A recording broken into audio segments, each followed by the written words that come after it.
Number 12. Jenny Haniver. A fish market at dawn, wet planks, salt in the air, a knife scraping cartilage. On the table lies no dragon, just a dead ray. Then the hands begin. Fins are cut back, the body is bent inward. The head is tightened, the tail twisted, the skin pulled into a grim little face. Left in sun and air, the underside dries into something with wings, claws, and a human stare. By the time it reaches a cabinet, a churchman, or a natural history book, the dockside scrap has become a sea monster. In 1558, Conrad Gessner recorded the trick itself. Not proof of dragons, but proof that people were making them. This descent starts there. Not with a beast in the water, but with an artifact on land. The deep gives back fragments. Someone else decides what those fragments mean. Number 12. The dragon made on a fish stall. You are standing under a canvas awning before sunrise, somewhere on a European quay in the middle of the 16th century. The boards under your boots are black with old brine. Baskets of flatfish sit open. Rope drips. Gulls are already screaming overhead. In front of you on a rough plank table lies a ray with its skin still wet enough to shine. A man grips it by one wing and turns it over. The trick begins there, in the underside. 2 nostrils. A mouth set low. Openings and folds arranged just enough like eyes, cheeks, and a grim little jaw that your mind locks onto a face before reason can object. It already looks human enough to unsettle you. The knife only completes the image. He takes the blade to the fins first. Short, scraping cuts. Cartilage gives with a dry, fibrous sound, not the clean slice of flesh. Tears the edges back so the wide body stops reading as a fish and starts reading as folded wings. Then he presses both sides inward, forcing the shape tighter, meaner, narrower at the chest. He works fast. The carcass is soft now, but later it will harden into whatever posture he leaves it in. A customer pauses. Another leans in. Nobody says dragon yet. They do not need to. The man hooks a thumb beneath the head and pulls. He binds it tighter against the body. The snout shrinks. The face comes forward. Then he takes the tail and twists it off-center, curling it into the kind of point an illustrator would give a serpent to make it look wicked.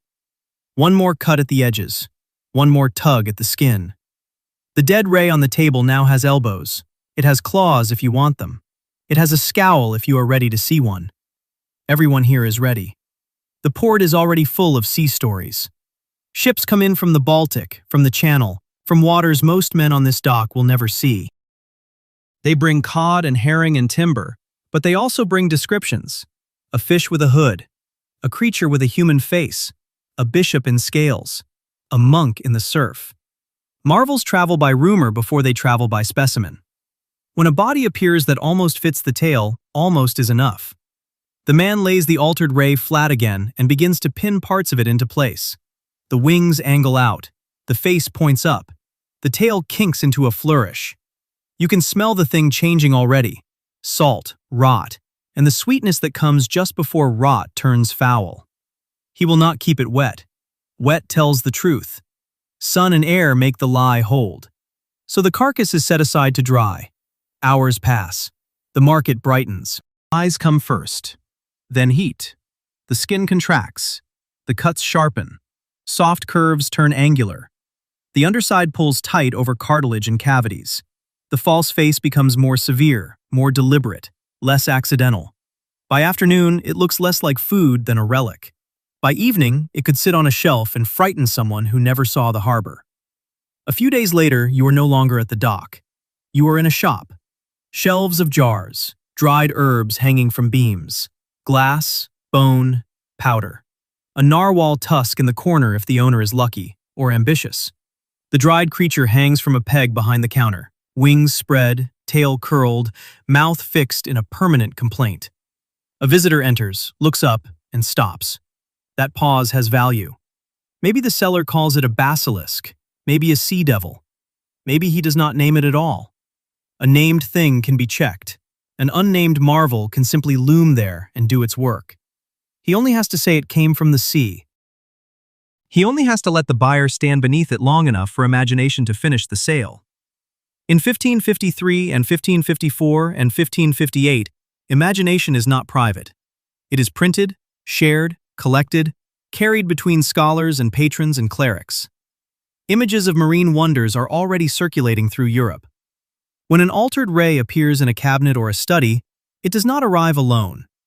It arrives with a crowd of older images already waiting in the mind. That is how it reaches Conrad Gessner. In 1558, in Book 4 of Historia Animalium, the volume devoted to fishes and aquatic animals, Gessner includes the creature. Not as a triumphant announcement, not as evidence that dragons have finally washed ashore. On page 945, he describes what people were doing. Dried rays bent, cut, and worked into the likeness of serpents or winged monsters to impress ordinary viewers. The scholar at the desk is looking at the same body the dockside seller handled with a knife. He is trying to stop the transformation at the last possible moment, to pin the fraud down before it hardens into natural history. Picture him there. Basel. Paper spread open. Ink dark on the nib. A specimen or an image before him, ugly and persuasive in exactly the wrong way.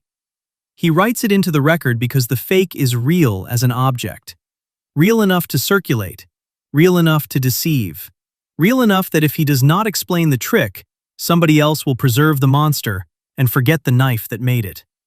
So he records both, the shape and the method. The market does not stop because a scholar noticed. The tradition keeps moving. Decades later, it is still there, still mutating, still finding new names and old fears to wear. By 1640, Ulysses Aldrovandi will publish a ray-based basilisk image from the same lineage of fabrication. The body changes costume, but the body is the same. Cartilage, cuts, drying skin, and a buyer meeting it halfway. The name most people know now came much later. Jenny Haniver does not appear in published form until 1928. The object is centuries older. First came the carcass, then the monster, then the label. Go back to the table at dawn. The gulls, the knife, the ray turned on its back. Nothing supernatural enters the scene. No beast rises from the water. No sailor wrestles a demon into port. A fish becomes a dragon because hands reshape it, and because eyes are already trained to want one. The deep returns a body in pieces. The final creature is assembled on land. It was a ray. In 1558, Gessner said so. Number 11. Sea monk. In 1546, King Christian III of Denmark sat with a drawing in front of him and decided a fish had become a matter of state. Somewhere in the Øresund Strait, between Zealand and the coast near modern Malmö, witnesses had seen or hauled ashore an animal with an unnervingly human outline. They called it a monk of the sea. Not metaphorically, a monk. Dark head, folded-looking sides like sleeves, a body about 4 ells long, almost 8 feet, a tail fin below, a mouth tucked on the underside. Instead of sending for a village priest or a court jester, Christians sent the image onward to the most powerful ruler in Europe, Emperor Charles V. The creature entered history through paperwork before it entered science. The deep gave up a body. What traveled cleanly was not the body, it was the document. The logic of the moment is easy to feel. Europe in the 1540s is saturated with prodigies, omens, celestial warnings, malformed births, monstrous fish. A strange carcass is never just a carcass. It may be a sign. It may be a warning. It may be politically useful. Christian seems to have treated this one as important enough to report upward. But the body itself was buried quickly as an abominable thing. The king preserved the image and lost the specimen. The imbalance starts here and keeps returning through sea monster history. The evidence that survives best is the part most vulnerable to human hands. No major naturalist examined the animal fresh. That is the pivot. To know what the sea monk was, you do not start in the water. You start at a king's desk, with a missing corpse and a copied drawing. There the trail bends toward one man more than any other, Guillaume Rondelet. In 1554, the French physician and naturalist published his great book on marine life, Libri de Piscibus Marinis, and included the sea monk among its most famous images. By then, the Øresund animal had been gone for 8 years. Rondelet had not stood on that Danish shore. He had not measured the body. He had not watched it breathe, if it really did. He was reconstructing a creature from reports moving across Europe, probably through intermediaries, probably through artists, and almost certainly through the distorting lens of people who already knew older stories about sea monks. Rondelet, to his credit, seems to have known something was off. Not off in the modern tabloid sense, off in the Renaissance natural history sense. The proportions are too theatrical. The face is too obedient to the name. The image looks improved by someone who understood symbolism better than anatomy. Another account attached to the tradition claimed the animal lived for 3 days after capture. If that detail is true, the usual fake body explanation gets harder. A dried ray cut into a demon does not survive for 72 hours blinking on a dock.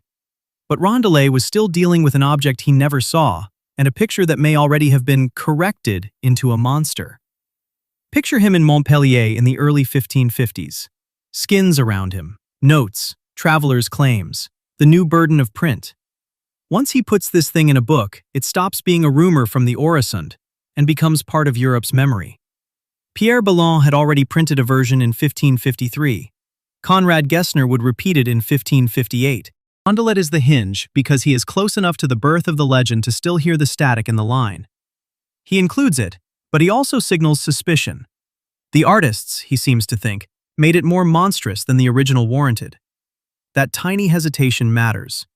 Once the image hardens, the body no longer has to exist at all. Look at what survives. The location itself becomes garbled in transmission, rendered in later texts as strange forms like Diesunt.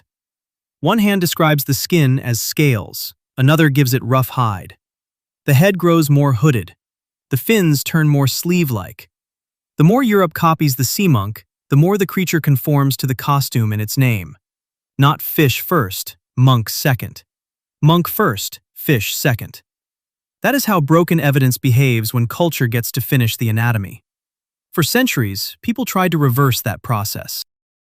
In 1855, the Danish zoologist Japetus Steenstrup argued that the sea monk might have been a giant squid, part of the same expanding realization that the ocean held enormous cephalopods once dismissed as fantasy. It was a serious attempt to put flesh back on the legend, but the fit was awkward. Squid do not naturally give you that broad, robed silhouette as neatly as later readers wanted. Then in 2005, Charles Paxton and Robert Holland went back through the chain of evidence and treated it like a forensic file, not a fairy tale. Fix the year at 1546 with reasonable certainty. Fix the place at the Oresund. Strip away the copied drama. Ask what real animal, seen briefly from above or on shore, could produce a dark head, side fins like sleeves, a flattened body, and a tail fin below. The answer was not giant squid. It was Squatina squatina, the angel shark. The angel shark is almost rude in how well it explains the problem. Flattened body, wing-like pectoral fins, an oddly human-seeming outline when viewed badly, bottom-dwelling habits that keep it unfamiliar, a mouth on the underside. Not a cloaked humanoid from the abyss, a shark built like a visual trap. But even that does not close the case. The sea monk may not be one thing at all. Medieval Europe already had stories of sea monks before 1546. The Oresund ketch may have been real, but the monster wrapped around it may have arrived pre-assembled. One actual animal, several older legends, a king's drawing, a buried corpse. 3 printed natural histories in 1553, 1554, and 1558. Enough distortion to turn a coastal sighting into a species of omen. That brings us back to Rondelet, caught in the middle of transmission. He could not dissect the body because the body was gone. He could not trust the image because the image had traveled. He printed it anyway, with visible caution. That was the scholar's trap in the 16th century. Exclude every corrupted report and you lose the world. Include them too easily and the world fills with robes and miracles. The sea monk survives because one careful man could not quite kill it. And when the witness record finally reaches us, it still does not sound like certainty. It sounds like a line spoken over a carcass no one could name. It had the face of a monk. Number 10. Mermaid. The mermaid that looked disappointed. On January 9, 1493, Christopher Columbus wrote in his journal that he had seen 3 mermaids rise from the sea near Hispaniola, in the waters around today's Dominican Republic and Haiti. This was not a fireside rumor passed through 10 mouths. It was a dated entry by a named voyager on a named voyage, written while the Atlantic crossing was still redrawing Europe's map of the world. The strangest detail is not that he claimed to see mermaids. It is that he was underwhelmed. He wrote that they were not so beautiful as they are painted, and that, in the face, they looked too much like men. Start with the witness, because the witness is the reason this legend lasts. Columbus was many things, and reliable was not always one of them. Still, this is exactly the kind of sighting that sticks. 3 figures, surfacing, coastal water. A man already primed by old-world stories to recognize one thing, then confronted with something lumpy, wet, and wrong at a distance. Not a jeweled queen with a mirror, not a singer on a rock. Something rose, showed itself, and slipped back under. So the mermaid enters the record not as pure fantasy, but as field evidence. That is where the detective work begins. Take the body first.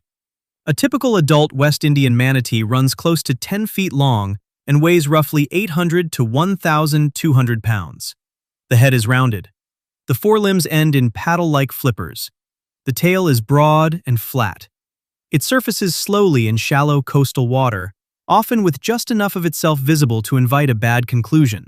You are low on sleep, months into an ocean crossing, scanning glare off tropical chop from a wooden deck. You do not need a perfect human shape. You need a head. A torso-like rise. One moment of symmetry before it rolls away. Now the distance. Columbus did not give a clean anatomical description. No tail shape, no skin texture, no detailed movement pattern. That matters. The best explanation is strong, but the original sighting is thin. We cannot prove species from a sentence in a 1493 journal. We can ask what animal in those waters could produce exactly this kind of mistake. The answer is not elegant. It is manatees. Slow, large marine mammals in the Caribbean, surfacing where a European observer already carried a mermaid template in his head.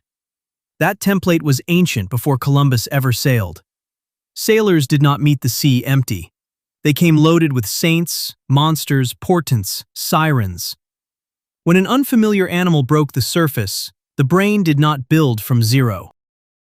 It snapped to the nearest available category. Manatees, dugongs, and the extinct Steller's sea cow all belong to the order Sirenia, a taxonomic label that still carries the echo of sirens. The animals helped feed the legend. The legend fed back into the name science gave the animals. Not proof. Not exactly coincidence. A loop. So the mermaid splits into 2 cases. One is observational error, sailors seeing real animals badly. The other is colder, manufactured evidence. In 1842, P.T. Barnum put a mermaid on display at his American Museum in New York. The Fiji mermaid was not a new species hauled from the deep. It was a grotesque construction, part monkey and part fish, stitched into a shriveled little corpse designed to trigger the one response Barnum cared about. Not belief, attention. Visitors paid 25 cents to see it, and the exhibit brought in more than $1,000 a week. That number matters. Once a mermaid becomes profitable, the issue is no longer what someone saw. It is how much ambiguity can be sold. Barnum understood something television would rediscover 170 years later. People do not need proof to lock in. They need enough uncertainty to argue over. In 2012, Animal Planet aired Mermaids, The Body Found, in the style of a documentary, using the grammar of expert testimony, archival footage, and withheld certainty. It looked like investigation. It moved like evidence. People treated it like a possibility. On June 27, 2012, NOAA answered with a statement blunt enough to sound irritated. No evidence of aquatic humanoids has ever been found. No bones, no bodies. No verified specimens. No biological trace that survives contact with actual science. Follow the mechanics, and it becomes clear why the mermaid refuses to die. The first engine is visual. Human brains overdetect faces and bodies, especially in bad conditions. Waves crop shapes. Distance erases detail. Glare removes texture. A surfacing mammal offers a head, shoulders if you want them, and a vanishing lower half. For a second, the ocean edits reality into a silhouette. The second engine is cultural. If the witness already knows the word mermaid, The report arrives pre-translated. Columbus did not write, "I observed an unidentified marine mammal with a rounded cranium and forelimbs." He reached for the available monster. Barnum did the same thing on purpose. Animal Planet did it with production budgets and ominous music. Same machine, different century. The third engine is forensic absence. Real animals leave recoverable remains. Taxidermists can fake one specimen. Showmen can fake another. But a breeding population of aquatic humanoids would not hide forever. You would expect skeletons, soft tissue samples, clear photographs, strandings, genetic material, repeated anatomical consistency. Instead, the same broken pattern keeps returning. A glimpse, a hoax, a silhouette, a claim. Our running question is not just what the deep is hiding. It is why the evidence keeps coming back in pieces too damaged to settle anything. Mermaids are the cleanest example of that system working exactly as designed. The witness is real. The log entry is real. The longing is real. But the body never arrives. When a body does arrive, it is Barnum's monkeyfish. When television supplies one, it is fiction wearing documentary skin. When science answers, it answers with a negative so broad it almost feels unsatisfying. No evidence, no aquatic humans. And even in Columbus's account, the details cut against the fairy tale.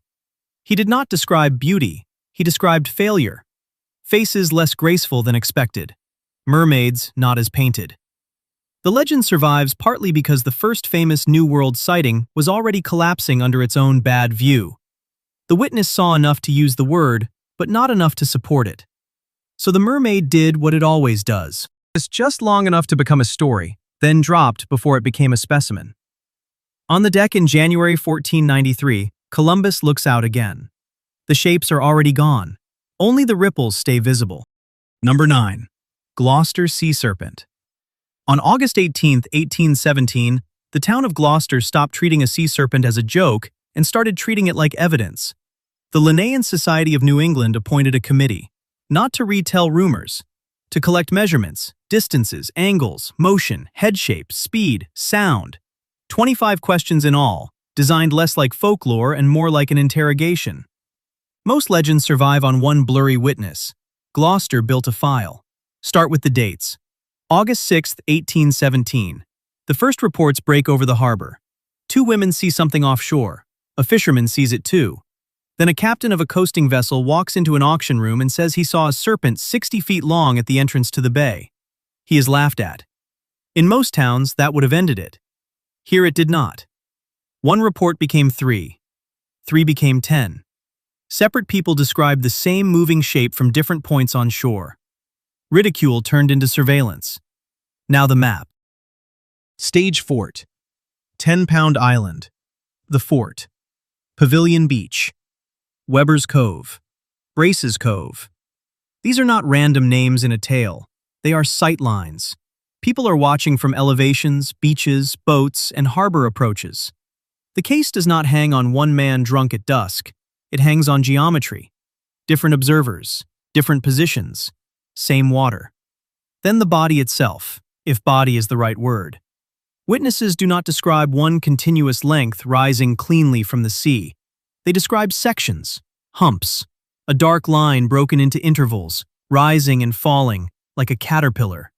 The comparison keeps returning because it explains the illusion and deepens the mystery at the same time. 40 feet of animal appears in separated arches. The eye reads joints. If the water hides the connecting parts, the mind supplies them. The serpent looks segmented and alive at once. On August 14th, shipmaster Epps Ellery watches from a height near low water. He estimates about 40 feet visible. Not 400, not some mythic impossibility. 40. Large enough to stun, small enough to sound plausible. He describes a flat-topped head, vertical motion, and visible joints. Vertical is the key word. A fish crossing the surface usually gives you lateral sweep. A snake swimming near the top gives you side-to-side curves. But this is up and down, hump after hump. That is what pushes the sighting out of the normal catalog. The animal is not strange because it is huge. It is strange because it appears to move wrong. Other numbers widen the range instead of settling it.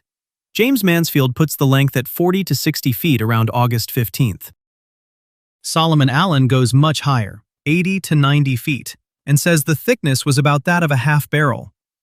William Somerby, on the schooner Laura, says that on August 28th, the creature passed within 30 to 40 feet of the vessel off Brace's Cove. 30 to 40 feet away is not a horizon error. At that distance, you are no longer staring at a line on water.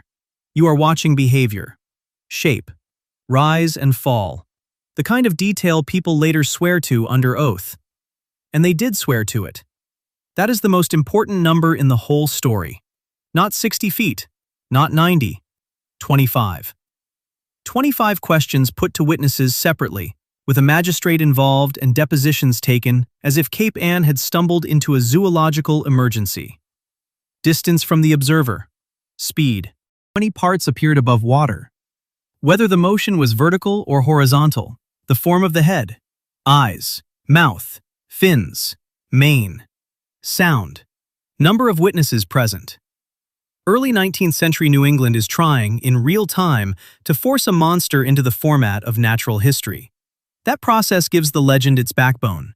It also exposes its cracks. Once people start giving numbers, the numbers refuse to agree. 40 feet visible from one angle, 60 at the harbor mouth, 80 to 90 from another observer. A head compared by some to a snake, by others to something flatter. A mane in some tellings, none in others. A tongue, or a spear, or simply spray and misread water. The paperwork makes the case stronger than gossip. It also makes the contradictions easy to see. Gloucester in 1817 was ready to believe the natural world had slipped out of calibration. 2 years earlier, Tambora erupted in Indonesia. In 1816, New England got the year without a summer. Crop failure, cold snaps, a sky and season behaving as if some rule had broken. So when something long and dark began rolling through the harbor in August 1817, the idea did not enter a stable world. It entered one already primed for anomalies. The witnesses did not need to be lying. Perception was already working under pressure. Then comes the object that should have solved everything and somehow made it worse. On September 27, 1817, a small, humped snake about 3.5 feet long is killed near Loblolly Cove, roughly 4.5 miles from Gloucester Harbor. It is hailed as the juvenile form of the monster and given a scientific name, Scoliophus atlanticus. The logic is tidy. A giant serpent offshore, a baby serpent ashore. Taxonomy arrives, Latin arrives, certainty arrives.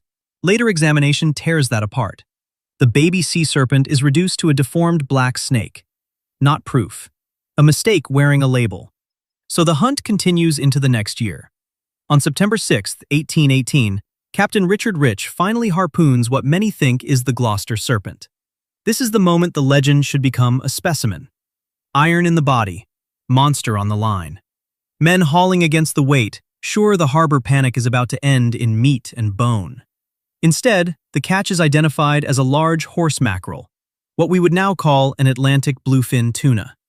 Again, the deep returns something solid. Again, it is the wrong thing. That leaves the 1817 depositions in a strange position. The baby was not the baby.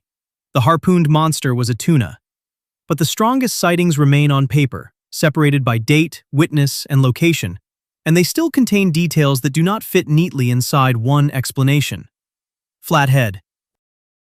Repeated humps. Vertical undulations. Close passes by boats. Apparent joints. You can build theories out of misidentified animals, floating fishing gear, waves crossing a long body of debris, or expectation feeding expectation.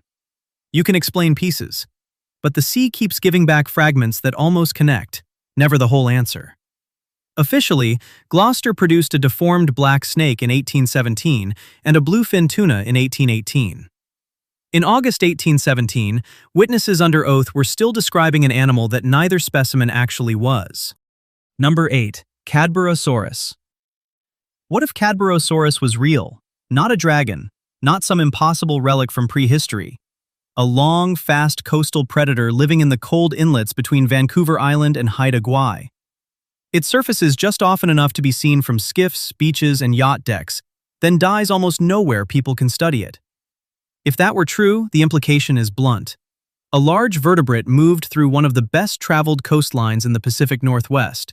close to towns, ferries, whaling stations, and harbors, and science still never secured a specimen. The deep leaves scraps. This case is built from scraps. Years after the animal itself was gone, the case hardened around paper. In 1995, zoologist Edward Bousfield and oceanographer Paul LeBlanc formally proposed a name for it, Cadborosaurus wilsey. Rumor was trying to become taxonomy. But the proposed animal rested on surviving photographs, witness recollections, and a vanished carcass from July 4, 1937. No skeleton in a drawer, no preserved tissue in a jar, no museum specimen with a catalog number. Just a body once laid out on tables at a whaling station, then lost. The argument starts at the end, with men trying to classify something that had already slipped away. To see why that mattered, go back not to 1937, but to a newspaper office in Victoria 4 years earlier. On October 5, 1933, the Victoria Daily Times ran a report about 2 yachtsmen who had seen a reptile-like creature near Chatham Island. That was enough to start a chain reaction. Earlier witnesses from around Cadborough Bay began coming forward. Scattered coastal stories started attaching themselves to one place. October 11th, the paper had adopted a name, Cadborosaurus. It sounded ancient, but its birth was modern and suspiciously tidy. The suggestion came in a letter signed I. Vakadun, a person no one could trace, and the address seemed to point to a local jail. From the start, the beast stood with one foot in folklore and the other in newsroom mischief. The timing mattered. 1933 was also the year Loch Ness fever exploded across the English-speaking world. One lake monster was filling papers overseas. The Pacific coast now had its own version. Same decade, same appetite, same image in the public mind. Long neck, coils, something that vanishes before anyone gets close enough.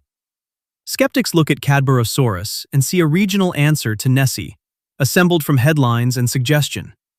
But that explanation has its own problem. The sightings did not begin in 1933. One of the earliest recorded Vancouver Island accounts goes back to 1881, when a 12-year-old named Frank Stannard reported an unidentified sea serpent while canoeing off William Head. A boy in a canoe, looking out over the water, sees something he cannot place. That does not prove a species. It does show the image was already there, waiting, decades before the name. Then came the piece of evidence that seemed heavier than rumor. On July 4, 1937, at the Naden Harbor whaling station on Haida Gwaii, workers opened the forestomach of a sperm whale that had been harpooned 8 to 10 hours earlier off Langara Island. Inside was a strange carcass roughly 3.5 meters long, about 10 feet, maybe 10 feet 6 inches in some descriptions. Slender, serpentine, wrong enough to stop the room. Station manager F.S. had it laid out on tables and photographed. At least 3 black and white images were taken, by Huband and G.V. Borman, from about 8 to 10 feet away. One witness there was Jim Wakelin, who would later be interviewed about what he had seen. This is where the story should turn simple. You find an unknown body. You preserve it. You hand it to specialists. They cut, measure, compare, and settle it. That did not happen. The carcass was salted, shipped south to Bellevue, Washington, and displayed in acetone from July 8 to July 22, 1937, at the American Pacific Whaling Company headquarters on Lake Washington Boulevard. A possible sea monster from a sperm whale's stomach sat in chemical display more than 600 miles from the waters where the legend lived. Then it was sent on to Victoria. There, museum director Francis Kermode dismissed it as a fetal baleen whale. After that, the specimen disappeared. From that point on, every interpretation has to work backward from absence. Believers study the photographs and see a narrow body, a horse-like or camel-like head, flippers, maybe even a long neck, unlike the usual profile of a whale fetus. Skeptics study the same frames and see the distortion you would expect from something half-digested, compressed, and pulled from a sperm whale's forestomach. Baleen whale fetus, mangled shark, sturgeon. Something ordinary made cinematic by circumstance. The details never fully line up because the object itself is gone. The body that might have ended the argument became another fragment. That missing body alters the cold premise we started with. Cadborosaurus was real. July 4, 1937 may have been the best chance anyone ever had to prove it. Not in open water, not from a rocking deck, on tables, under human hands. Its disappearance matters more than the sighting wave, more than the newspaper name, even more than the photos. Once the specimen vanishes, the legend goes back to the place where it survives best. Disagreement. You can feel that in the witness chain. Huband handles the carcass. Borman photographs it. Wakelin remembers it. Decades later, Bousfield and LeBlanc return to those memories and those images to argue for a real animal. Every step adds distance. 1937 becomes 1995. Flesh becomes prints. Prints become interpretation. Interpretation becomes a species name. That is not fraud by default. It is more maddening than that. Each surviving piece may be genuine, and the whole still refuses to lock. So Cadborosaurus occupies a precise place among sea monster legends. It is not just a sighting. It is not fully a hoax. It is not a solved animal either. It is a named creature born in October 1933 from local reports and maybe a joke letter, then given apparent substance on July 4, 1937 by a 10-foot carcass from a sperm whale's stomach, then pushed back into uncertainty when the only specimen went missing. Officially, there is no accepted species. Unofficially, the Pacific coast still leaves room for it. Between Cadboro Bay and Langara Island, the whole story narrows to 3 black and white photographs taken from 8 or 10 feet away. An animal on a table, a shape already beginning to leave the world. Outside the whaling station, the water stays flat. It gives nothing else back. Number 7. Morgawr. On March 5, 1976, readers of the Falmouth Packet opened their local paper and found 2 grainy photographs credited to an anonymous witness named Mary F. The sighting had lasted only seconds, but the pictures seemed to show exactly what a sea monster should look like when it finally slips into frame. A dark body, a long neck, a back rising in humps, something between 15 and 18 feet of visible length off the Falmouth coast. The image was not clear. Clear would have been easier to dismiss. This was better for a legend. There was just enough shape to trigger pattern recognition, and just enough blur to let the mind finish the animal. Cornwall was already primed for it. In September 1975, near Pendennis Point at the mouth of Falmouth Bay, Mrs. Scott of Falmouth and a man named Mr. Riley said they had seen a creature so theatrical it almost sounds scripted. A humped back, a long bristled neck, stumpy horns, and a conger eel hanging from its jaws. Then, in January 1976, a strange carcass washed up near Falmouth. So when the packet printed Mary F., those photographs did not appear out of nowhere. They landed on a coast already humming with rumor. Morgawr is not just a creature in the water. It is a paper trail, a witness statement, a pair of images, a local newspaper, a stretch of coast ready to read separate fragments as one returning thing. When the sea gives back fragments instead of proof, people do what they always do. They assemble a body. Look at the photos themselves. The framing is awkward. The subject is distant. The texture is soft, almost stagey. There is very little to work with. That is exactly what gives them force. One dark vertical. Low mass on the water. A neck if you want a neck. A hump if you want a hump. The whole case hangs on a few black marks against the sea. Then a new figure enters and makes the story much stranger than a simple mistake at sea.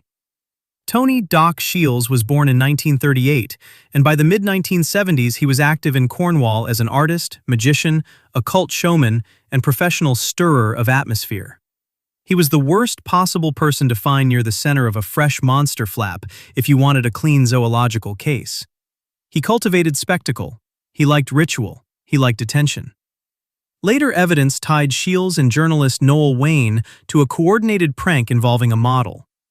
In a 2001 anniversary piece, the Falmouth Packet described the 1976 monster as a large fabricated creature put together with help from Falmouth School of Art students, a reporter, and Shields himself. So the document that launched Morgawr did not just seem dubious. It came with a backstage story. Usually, once the prop is exposed, the case falls apart. Morgawr did not. After the Mary F. photos, the coastline did not quiet down. It narrowed in. The hot zone along the South Cornish coast became known as Morgawr's Mile, roughly from Rosemullion Head to Toll Point. Once a place gets a monster corridor, every odd swell, every sealhead, every floating tangle starts to look like evidence. That is how folklore hardens.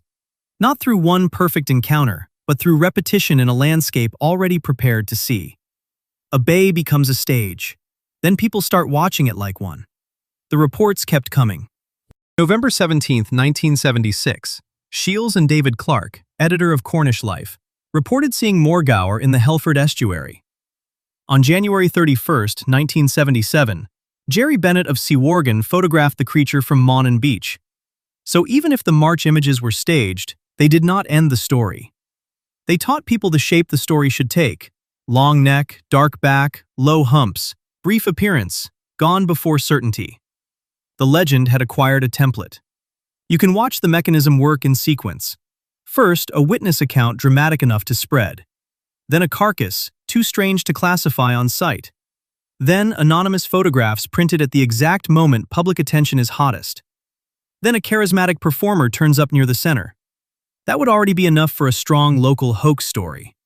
But the file does not stay neat. Scholars who have looked at Morgawr do not treat it as only a hoax. The early phase remains messy. Were the September 1975 sighting and the January 1976 carcass genuine misidentifications that gave a prankster an opening? Or were they already part of a staged buildup? That opening sequence still does not lock into place. The case stays contaminated in both directions. If you want a real monster, Shields poisons the well. If you want a clean debunking, the pre-photograph witness chain will not hold still. That is Morgawr's strength. It lives in the gap between fabrication and adoption. Not an ancient beast rising from prehistoric water, but a modern monster assembled from rumor, performance, print, and a coastline willing to help. Even the name slips a little under the hand. Morgawr is often presented as if it were straightforwardly Cornish, but Ronald M. notes that the form is actually Welsh. Some enthusiasts prefer the Cornish spelling, Morgawr. So even the creature's identity arrives slightly off-center, half local and half constructed, polished for effect. That does not weaken the legend. It makes the process easier to see. Sea monsters do not only come out of the sea. Sometimes they come out of a place's attempt to mythologize itself. There was also the so-called Durgan Beach Morgawr skull, another piece of physical theater that sounds promising until anatomy enters the room. Compared with known animals, it is identified as a pilot whale skull. The pattern repeats. Something material appears. For a moment it looks uncanny, then it resolves into something ordinary. By then, the legend has already absorbed the emotional charge. The correction never travels as far as the image. So whether Morgawr was ever real depends on what kind of real you mean. As an undiscovered species off Cornwall, the evidence is weak, compromised, and theatrical at crucial points. As a folklore organism, it is completely real. It changed how people along that coast interpreted the sea. It entered local histories, tourist material, websites, and witness language. It taught observers what they thought they had seen. Our larger question may not need anything more dramatic than that. The deep does not have to hide a monster intact. It only has to return a carcass, a blur, a second of movement, a newspaper photograph, and let the shore do the stitching. Morgawr was probably built by human hands. The sightings kept coming anyway. Number 6. The Bloop. It is the summer of 1997. You are not on a ship. You are not staring into fog. You are sitting with data from the Southern Pacific, and the ocean has just made a sound that does not belong. NOAA's Pacific Marine Environmental Laboratory was listening for underwater volcanic activity. That was the job. Hydrophones spaced more than 2,000 miles apart, over 3,219 kilometers, were stretched across the Pacific to catch low-frequency signals moving through water.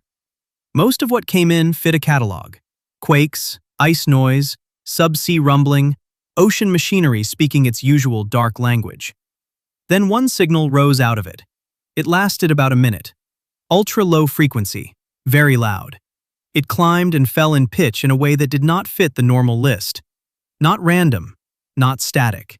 It had shape, motion, a contour your brain wants to call alive. They sped it up 16 times so human ears could hear it properly. The result sounded ridiculous, almost comic. A rubbery, rising underwater chirp. Bloop. That name did a lot of damage. Now the setup was perfect for a sea monster story.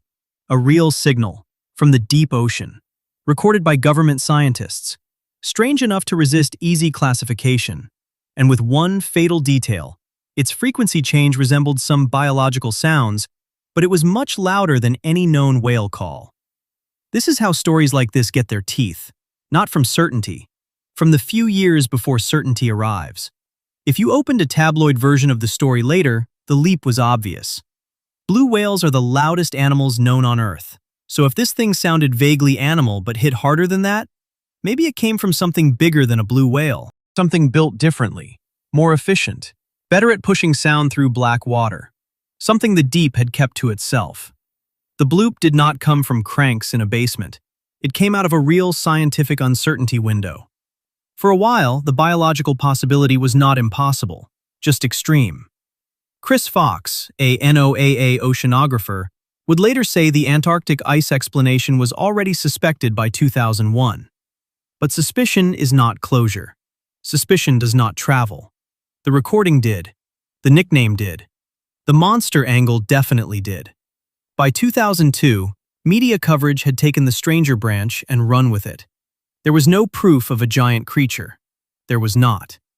But the signal sat in exactly the right gap between data and imagination. You know this gap by now. We have been living in it for the whole video. The deep does not hand back a body. It hands back a fragment, a trace, a pattern, something broken enough for us to finish. Sound is the most dangerous fragment of all. A photograph at least shows you a shape. A bone gives you anatomy. But a sound from thousands of kilometers away gives you almost nothing to hold on to except scale. And scale is where sea monsters breed. Start with the geometry. A signal was strong enough to register across hydrophones spread more than 2,000 miles apart. Later, PMEL work showed similar icequake signals could be detected at ranges of over 5,000 kilometers. So whatever made the bloop did not have to be near a ship, near a coast, or near human eyes. It could happen in emptiness and still arrive loud. That is the part that gets under your skin. You are not listening to an animal breathing beside the boat. You are listening to an event so large, the ocean itself carries it for days. Big does not mean biological. That was the slow turn in the case. Over the next several years, PMEL shifted acoustic attention closer to Antarctica. Not because they were chasing a monster, but because one of the less glamorous explanations kept pointing there. Ice. Cracking, grinding, calving ice. The kind of thing most people imagine as silent because they have only seen it in photographs. It is not silent. When large ice masses fracture, they can produce broadband acoustic energy from about 1 to 440 Hz. That is a huge slab of the low-frequency world. And when the geometry is right, those sounds travel. Far. Far enough to impersonate something impossible.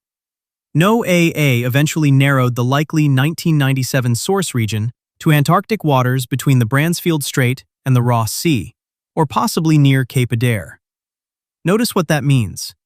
They did not identify one neat villain with a label attached. No single famous iceberg with a signed confession. They identified a source class, icequake, Antarctic origin. That is often how science solves a case when the data are good enough to identify the type of event, but not the exact object. That can feel unsatisfying if you want a monster hunt. As forensic work, it is solid. The bloop did not die when someone waved a hand and said, probably ice. It died by comparison. Later Antarctic recordings began producing spectrograms that looked like the bloop. Same kind of sweep. Same broad structure. Same ability to hit hard and travel enormous distances. Best demonstration came from a real, visible event. Iceberg A53A, tracked as it disintegrated near South Georgia Island in early 2008. Now the signal was paired with an observed breakup. The graph showed the sound. The world showed the cause. The two finally lined up. That is where the legends started to collapse. Not all at once. Legends never do. But piece by piece. The monster explanation had one huge advantage. It was vivid. You could imagine the animal. You could scale it up in the dark. You could tell yourself that if blue whales are this loud, then something deeper and stranger might be louder still.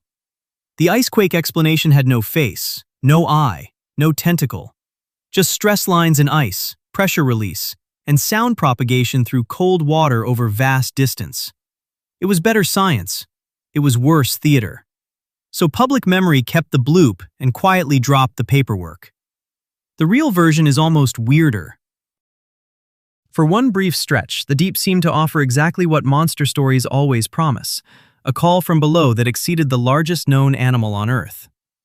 Then the answer came from the opposite direction, not from flesh but from frozen water, not from some hidden Leviathan but from Antarctica tearing itself apart loudly enough to be heard across an ocean. We started with a beast.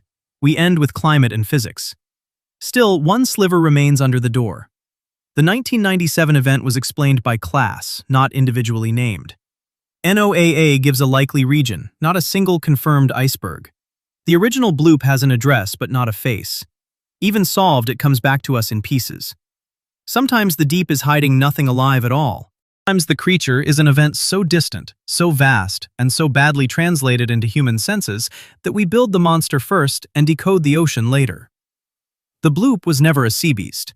It was the sound of the planet making something huge and cold violently separate in the dark. Probably one of the large ice quakes commonly heard off Antarctica. Number 5. Lusca.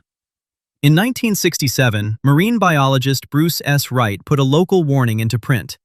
Somewhere on Andros, he was told, a Lusca lived in limestone caverns beneath a lake. Not out on the open Atlantic.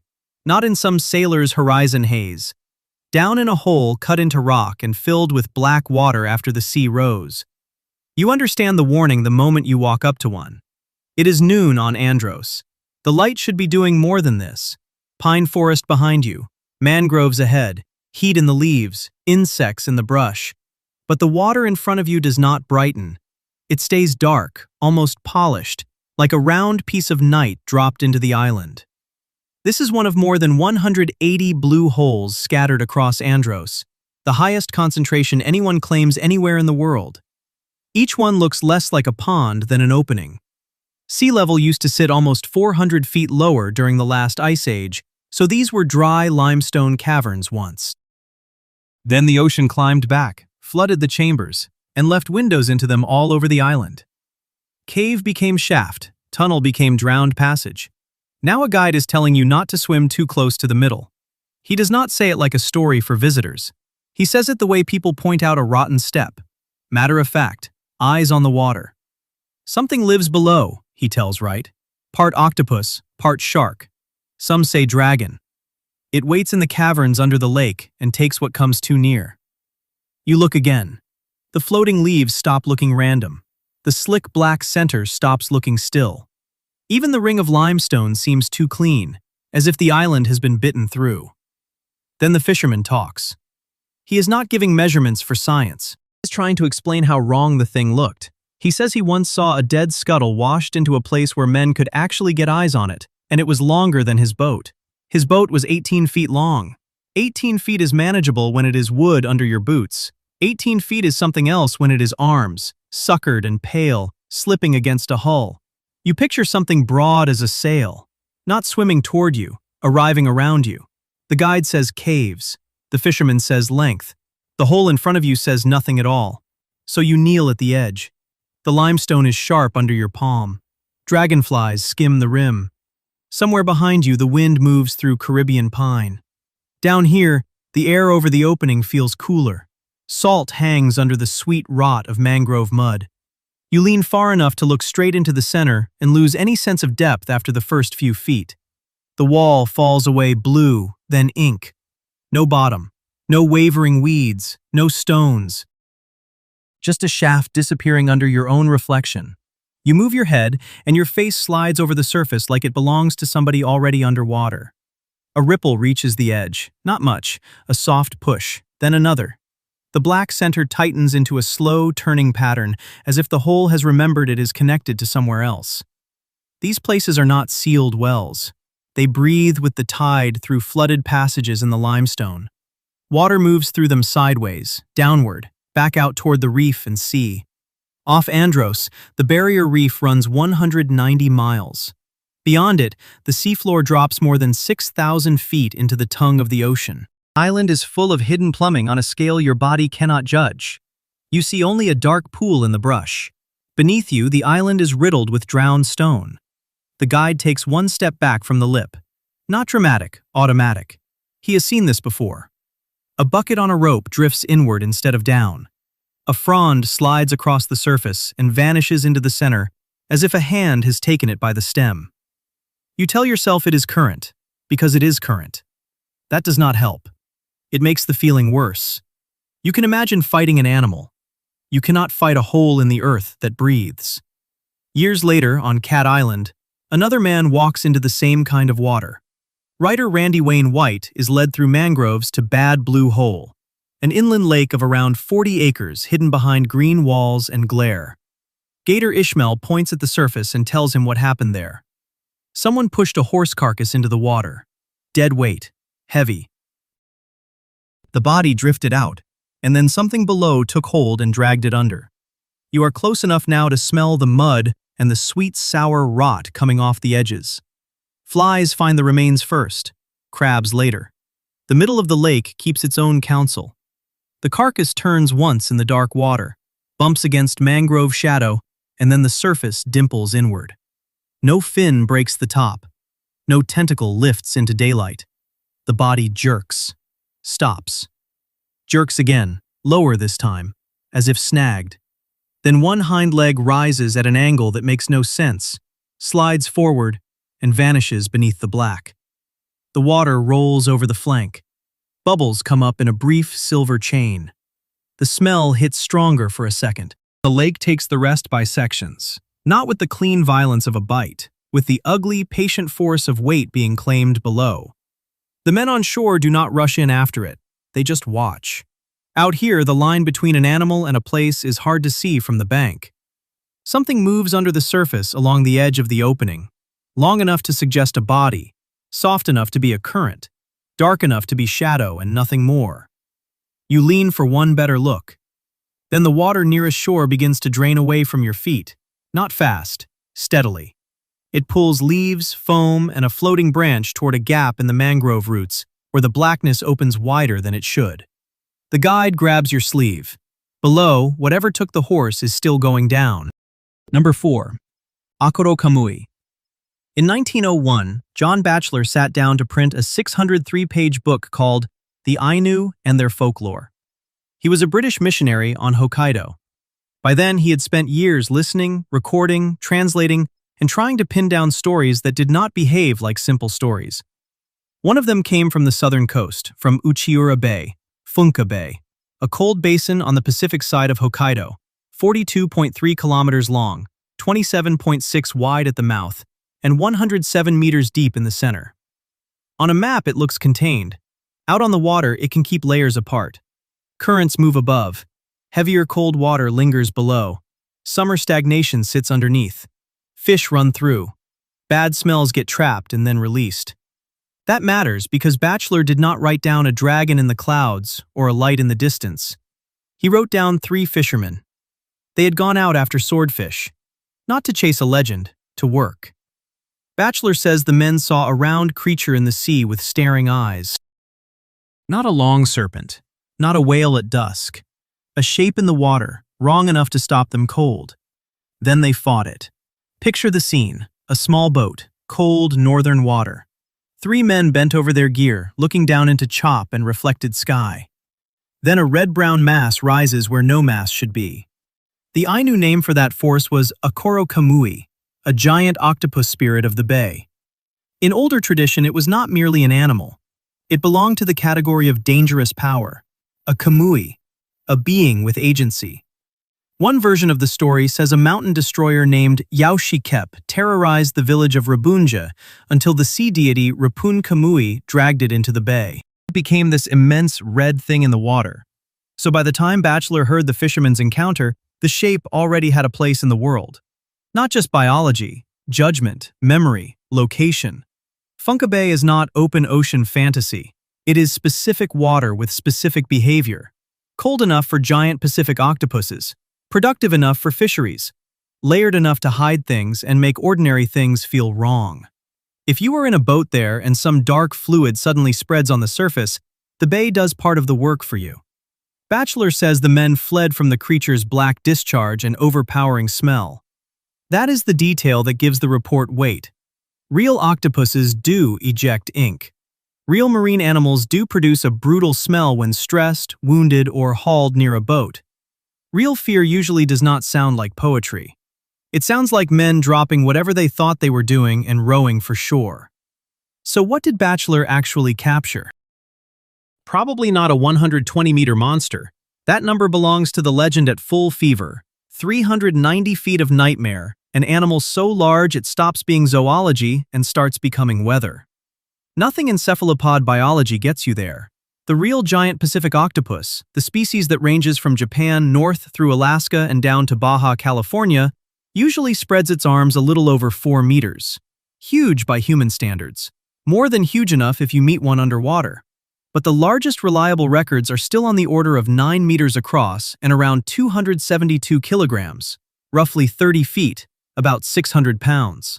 Enormous, powerful, intelligent, not bay-filling. What matters here is how close the real animal can get to the myth before the myth takes over. A giant Pacific octopus surfacing beside a small fishing craft is already enough to scramble the witness. Add low light. Add wave action. Add a spreading cloud of ink. Add the smell of marine tissue and stagnant water. Add a coast where the sea is already understood as spiritually active. The distance from animal to sea spirit gets very short. You can feel that compression in the way Bachelor records the story. He does not spend pages proving it. He places the men there, gives them the encounter, and leaves behind the parts that refuse to wash off. The eyes, the struggle, the dark fluid, the smell. Broken pieces. That pattern runs through this coast and through this video. The deep does not hand back a complete specimen with a label attached. It returns flashes, a motion at the surface, a body part, a stain on the water, a story pinned to one witness and one bad minute. With Akkorokamui, there is another layer. The Ainu tradition was never simply saying there is a giant octopus in this bay. It was saying the bay itself could become personal. Dangerous places tend to do that in human memory. A current becomes a hand. A hidden animal becomes an envoy. A coastal hazard becomes a being that punishes, drags, fouls the water, and leaves men alive just long enough to describe the smell. That is why this legend survives better than a random fisherman's tale. It fuses a real cephalopod, a real bay, and a real cultural logic into one image vivid enough to last. Actually, Akkorokamui is easy to file away. Ainu folklore, giant octopus motif, likely inspired by the very real giant Pacific octopus of northern waters. Clean. Reasonable. Probably true as far as it goes. But on the water, in Bachelor's account, that is not what the men met. They did not meet a taxonomy entry. They met a round thing with eyes, a burst of black fluid, and a smell so strong they abandoned the fight and ran. That is what stayed. Evidence. Broken and breathing. Number 3. Scylla. In Book 12 of the Odyssey, Odysseus brings his ship into a passage he already knows is rigged. Circe has warned him. One side is Charybdis, where the water gulps down and heaves back up. The other is a sheer rock with a cave halfway up the face.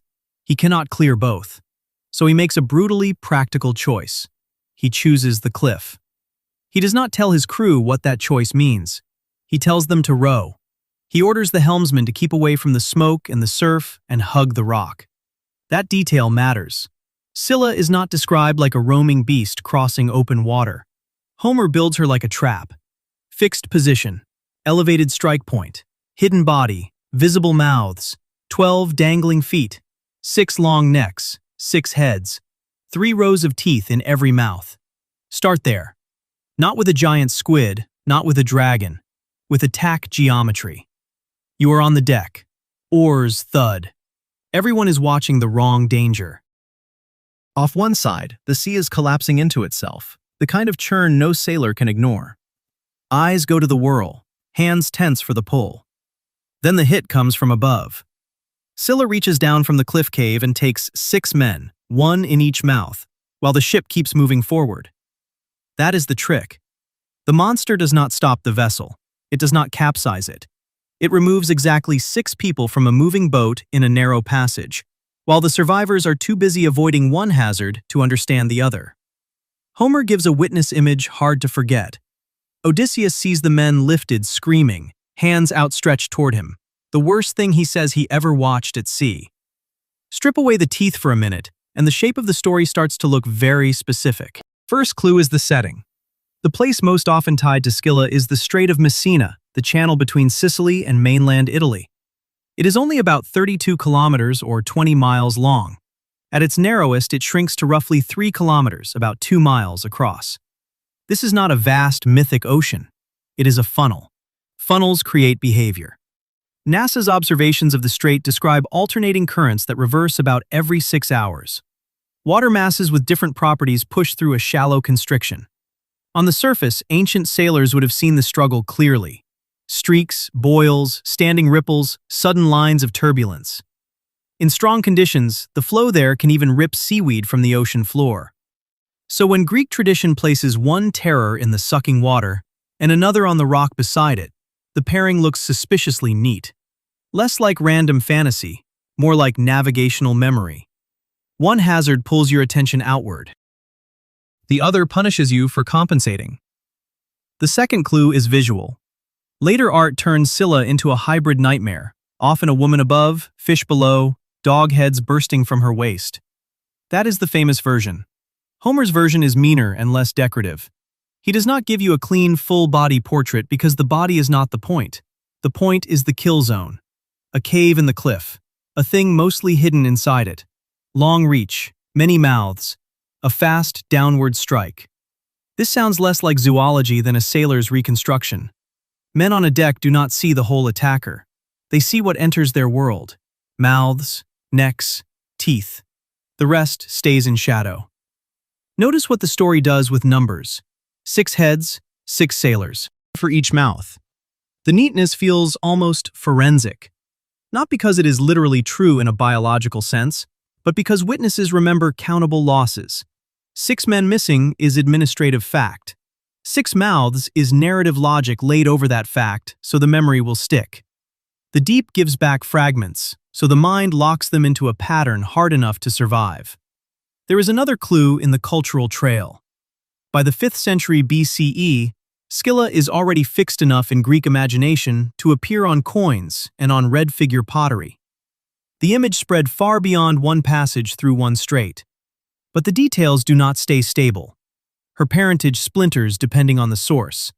Crataeus alone, Phorcys and Crataeus, Poseidon and Crataeus, Triton, even Typhon and Echidna. When origins multiply like that, the monster's biography usually came later. The core image arrived first. People knew the hazard. They knew the scene. So they kept decorating the family tree around it. That fits a story powered by a place. A constricted channel. Violent alternating currents. Rocks. Internal waves. Visible turbulence. A helmsman forced to favor one side. A crew staring at the swallowing water instead of the cliff. Then one bad pass. One surge too close. One man swept, smashed, or simply gone overboard where nobody can recover him without losing the ship. Multiply that by generations, and the coast starts speaking in characters. Scylla is the cliff made hungry. One detail keeps the legend sharp. Homer's monster does not take a random crowd. She takes 6 of Odysseus's strongest sailors. That sounds poetic. It also tracks with what survives after a marine disaster. Every loss lasts equally in oral tradition. The names that stay are the men everyone trusted, the ones at the oars, the ones big enough to matter when they vanish in a second. If a bad transit through a deadly strait became a story, the memory would harden around the strongest 6. So was Scylla real? As an organism, almost certainly no. There is no evidence for a 6-headed cliff predator waiting in a cave above a shipping lane. As a machine built out of real conditions, she is one of the cleanest monster designs in the ancient world. Every part of her behavior maps onto a hazard. Fixed location, narrow approach, split attention, sudden loss. No body recovered. That last part matters most. A whirlpool leaves marks on the water, but the cliffside leaves absences. A man is there, then not. The boat survives. The witnesses survive. The story survives with them. Not as a specimen, as a subtraction. The legend does not need a beast swimming under the keel. It needs a place dangerous enough to behave like one, and survivors desperate enough to give that behavior a face. In Messina, the currents still reverse. They still wrinkle the surface. They still turn a narrow passage into a calculation. You pass the boiling water by edging closer to the rock. You save the ship by narrowing the margin. Above the oars, in the part of the cliff you cannot quite see, the cave stays open. Number 2. Kraken. On September 30th, 2004, 900 meters down off the Ogasawara Islands, Tsunemi Kubodera and Kyoichi Mori lowered a baited camera into black water and waited. What came in was not island-sized, it was not ship-sized, it was at least 8 meters long, all muscle and eye and grasping tentacles. When it hit the line, it did not drift past like a rumor. It fought for more than 4 hours. In the struggle, part of a tentacle tore away. The camera kept shooting. Years after Europe had laughed the Kraken down into folklore, the deep handed back a piece of it. Start with the depth. Giant squid are thought to live roughly 200 to 1,400 meters below the surface. That range explains the oldest problem in this entire video: evidence. At 200 meters, sunlight is already failing.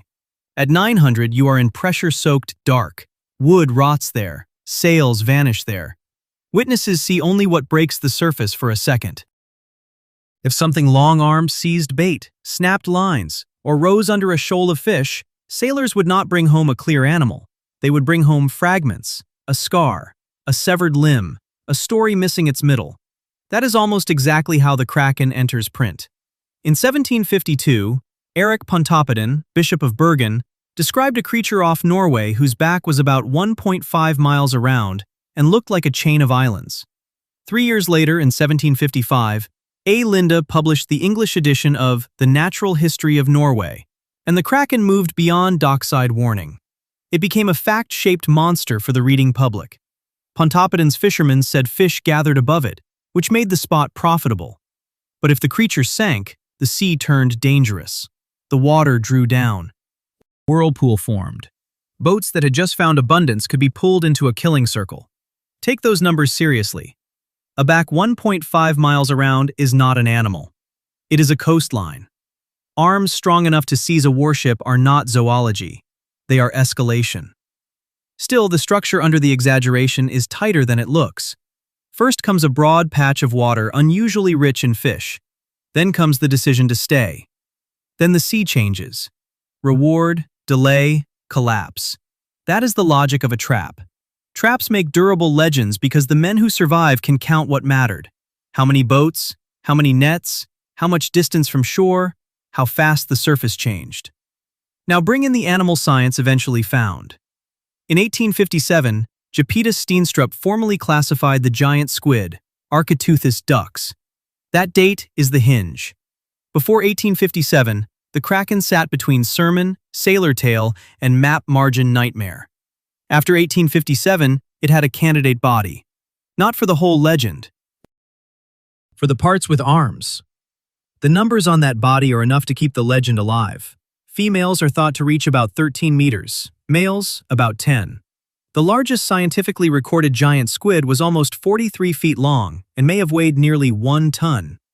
You do not need an island once you have an animal that size surfacing half dead beside a wooden boat in bad weather. You do not need a demon once 2 feeding tentacles slap the hull, suckers rake planks, and the crew sees only what lantern light catches before it disappears again. The forensic clue is proportion. Pontoppidan's Kraken is far too large to be a squid, but the modern squid is far too strange to look ordinary to anyone who met it at sea. Long mantle, arms, 2 longer tentacles, eyes built for the dark, a body that usually stays where humans do not. That mismatch is how legends grow. The first witness sees part of an animal. The second hears the scale without the shape. The third adds the sea conditions around it. By the fourth telling, the thing is no longer a squid near a whirlpool. It is the whirlpool with arms. There is another number that matters here: 43. Genetic work on 43 giant squid samples from around the world suggested that many supposed species collapse into one global species, Architeuthis dux. One animal, global range, same basic nightmare. That finding does 2 things at once. It shrinks the taxonomic chaos. It also expands the legend's reach. Now the deep is not hiding 10 different krakens.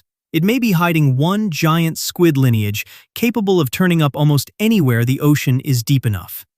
That still does not solve the original Norwegian picture. A 13-meter squid does not explain a back like an island. So follow the evidence where it gets uglier. A rotting squid on a shore is not neat. Tissue slumps, arms separate, skin peels, proportions distort. Parts that were streamlined in life bloat into forms no living observer would recognize. A partly digested squid torn out of a whale's stomach is worse. Add distance, fear, and theology. What washes up is not filed as a cephalopod. It becomes a sea devil, a sea monk, a sign. The deep does not return a specimen. It returns a ruin. That helps with the body, but it sharpens the puzzle. Pontoppidan's account is doing more than describing anatomy. It links a creature to fishing grounds and to dangerous water. Those are two separate realities. Do gather overproductive marine features. Current boundaries do generate violent surface behavior. Northern sailors already knew both. So the original Kraken may have been a blended machine. Whale-scale impressions from the back, squid-like arms from carcasses, whirlpools from real hydrodynamics, and the memory of rich fishing spots that turned lethal without warning. You can feel the compression happening. One legend absorbs several hazards because the sea presents them together. A crew finds fish. The patch holds. Something broad rolls beneath the surface, or seems to. Then the current changes. One boat gets too close. Then part of a body, or part of a line, or part of a man comes back. The witness does not sort categories the way science does. He reports the event as one thing because that is how it was lived. Abundance tied to danger by a single point on the water. So was the Kraken real? If by Kraken you mean an animal with a back 1.5 miles around, no. If you mean the exact mechanism Pontoppidan printed in 1755, also no. But if you mean a legend assembled from measurable parts, giant squid living 200 to 1,400 meters down, carcasses washing ashore in distorted condition, and productive waters that could flip from bounty to hazard in minutes, the case gets uncomfortably solid. The deep hides the whole animal, but returns the tentacle. It hides the encounter, but returns the damaged line. It hides the mechanism, but returns the pattern. And in 2004, after more than 150 years of argument, the pattern bit the camera and left part of its arm behind. Number 1. Leviathan. On a night of thunder in the Book of Job, a man demands an explanation from God and gets something stranger instead. Not doctrine, not comfort, an animal. Job asks for an answer to suffering. The voice from the whirlwind answers with a physical challenge that almost sounds like mockery. Can you draw out Leviathan with a fishhook? Can you press down its tongue with a cord? Can you put a rope through its nose, pierce its jaw, make it beg, make it serve, make a pet of it, cut it up among merchants? Job 41 spends 34 verses driving at that point. There is something in the water that no human being can bargain with. Take that literally, and the consequences are plain. A real Leviathan is not just a large predator. It is a marine animal beyond capture technology, beyond butchery, beyond trade. Hooks fail, harpoons fail, nets fail. The people who meet it do not bring back specimens, they bring back damage. That is the kind of evidence the deep keeps returning in broken pieces. The description does not stay at ordinary size for long. It begins close enough to touch, jaws, tongue, nostrils, hide. Then it expands into catastrophe. Its back is sealed up with scales like shields. Its teeth are terrible. Its wake makes the deep boil like a pot. Light flashes from its mouth. Smoke goes out from its nostrils. By the end of the chapter, this is no longer a fisherman's problem. It is a boundary line. The creature is there to crush the idea that humans master the sea.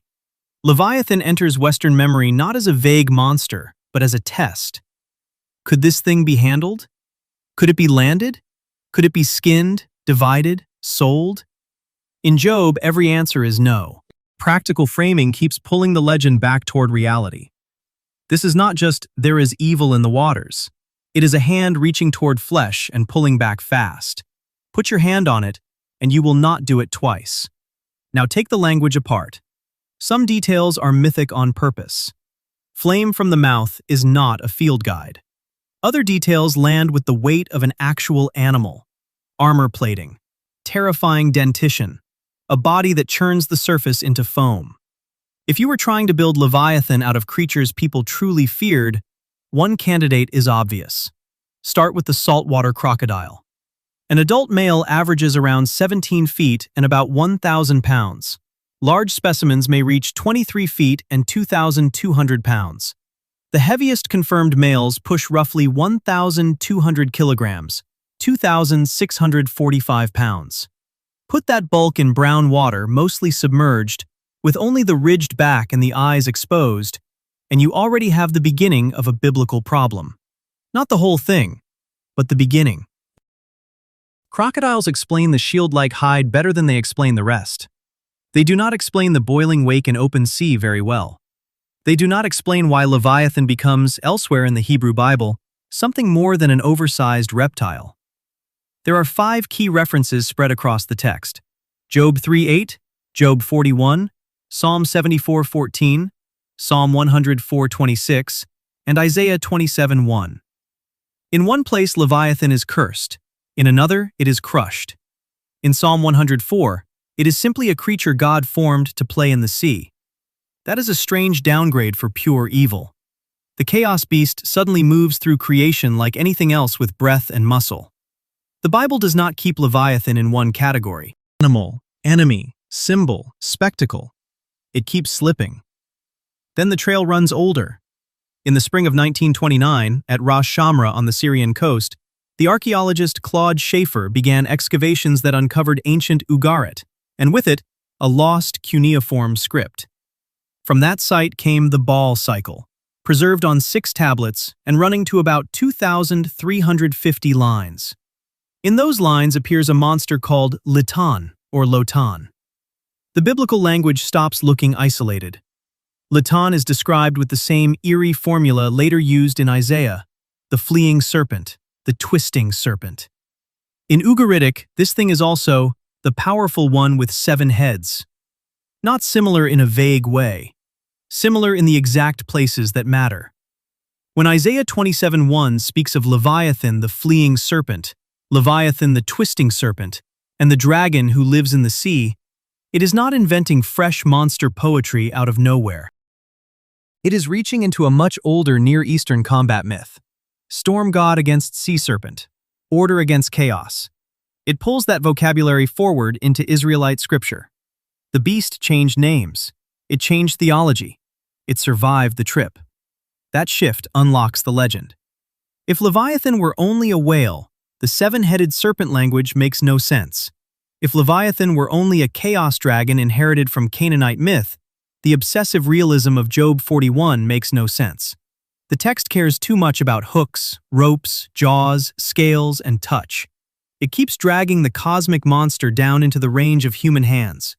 You are asked to imagine grabbing it, piercing it, selling it in the market. The answer is no, but the test stays tactile. The most likely reality is messier and stronger. Leviathan is probably not one zoological species waiting to be identified. It is a composite, built the way sea legends often are: one part real animal, one part environmental terror, one part inherited myth. Crocodile gives you armor and the ancient memory of a body that looks prehistoric before you even name it. Whale gives you scale, spout, and the sense of a moving mass too large to control. Open water gives you the rest. Distance lies, wakes distort, night erases shape. The largest thing in the scene is often the fear around it. The old serpent of chaos does not replace the animal, it fuses with it. After that fusion, Leviathan becomes almost impossible to kill as an idea. Sailors do not need to see 7 heads. They need one impossible encounter. One armored back. One wake that looks wrong. One attack no one can stop. Priests and poets do the rest. The evidence comes back in fragments. The monster grows in the joins. Go back to the opening challenge. What if Leviathan is true? Not as a fire-breathing species in a modern ocean, but as the most honest ancient answer to a real condition at sea. There are powers in the water which cannot be negotiated with, only survived. Job turns that condition into one body. Isaiah turns it into judgment. Ugarit had already turned it into a seven-headed enemy of the storm god. Different texts, same pressure. People meeting something too large, too violent, or too old in the imagination to stay an animal for long. So is Leviathan real? As a single undiscovered beast, almost certainly no. As a monster assembled from crocodile, whale, dangerous water, and an older chaos serpent tradition, yes. Uncomfortably yes. Not a specimen. Construction. But a construction anchored to real fear so firmly that it survived across centuries, languages, and religions. The deep did not have to hide one perfect creature. It only had to keep returning the pieces separately. And the oldest version of the challenge still lands with full force. It ends where sea monster testimony usually ends. Not with a corpse on deck, but with the witness backing away. Lay your hands on him. Remember the battle. You will not do it again.